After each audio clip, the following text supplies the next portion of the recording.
Hello, everyone. Welcome to another book review. If you realize in society, we talk a lot about the rich, how the rich benefit. Oh, the rich are getting richer, the poor are getting poorer. I don't necessarily think it's the rich. It's more of the financially literate. The rich who've earned wealth themselves are usually financially literate. And sometimes they lose their riches because their sons or their heirs aren't financially literate. So it's not about how much money you have, it's about what you know that gets you the right amount of money. So this book, Psychology of Money, I bought it and I read it as a crucial step in my journey toward financial literacy.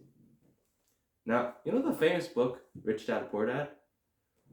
This is like the alternate version, the parallel reality. What it talks about is concepts that are almost opposite to what Rich Dad Poor Dad says. Rich Dad Poor Dad says don't save. This recommends you to save. Rich Dad Poor Dad says make money, make money. This one says grow money over long term. And I don't think necessarily that you have to choose. It's one or the other. They work in these their books and their ideas work in harmony, like yin and yang. In fact, it talks about how one chapter specifically talks about how making money is a skill, but preserving it and multiplying it is a different skill altogether. So overall, the book really just shares you stories about saving, about being smart, about really being in a survival mode and really how to handle risks. Now, handling risk is all about understanding whether the odds are in your favor or not, and understanding whether what are the consequences. When you play Russian roulette, the odds are in your favor, but the consequences are so dire that you wouldn't dare risk it. Same goes with investing. Make sure that the worst case scenario is always a good one. So overall, in the book, it just talks about how I wouldn't like to say saving, because saving would go against a lot of Rich Dad Poor Dad principles and principles on that side. I'd rather say being prudent. Let's see. So, talks about how the best thing money can buy is freedom, saving money. Oh yeah, another important concept it talks about is really how when you take an investing strategy, you got to be reasonable or rational. A computer can make rational decisions, but you can only make reasonable decisions. Theoretically, if a country had a annual returns of 11%, and the country you lived in had an annual return of 10%, it wouldn't be wise to invest in the country of 11% if you're rational. But if you weren't rational, you invest in the 10% of your own country.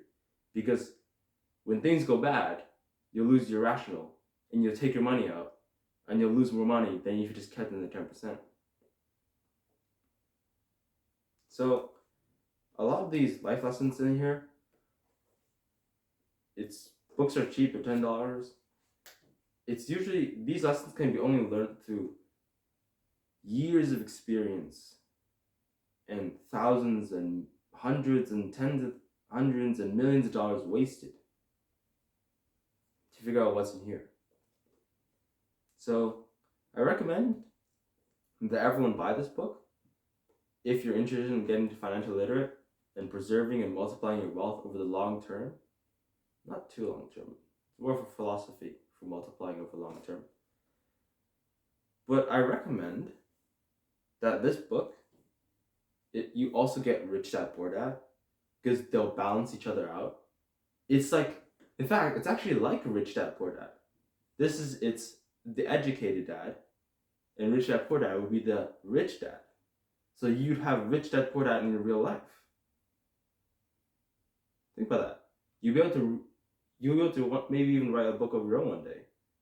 Thinking about these two books, comparing the philosophies, and seeing what works. So, if you do find this book, get this book. It's really easy to read. It's just the pages, the chapters are short, and they all have one concise point. So it goes through really fast. So if you do get this book, which I totally recommend it, I hope that it'll help you out in the future, and you could see what value has over the long term. And this is a new channel. I'm learning to speak on camera. I'm learning to make YouTube videos. In the future, I'm making self-development YouTube videos, and more book reviews are coming out soon. So if you're interested in self-development, growth, learning, entrepreneurship, subscribe, and you get notified when I post videos later. See you in the next video.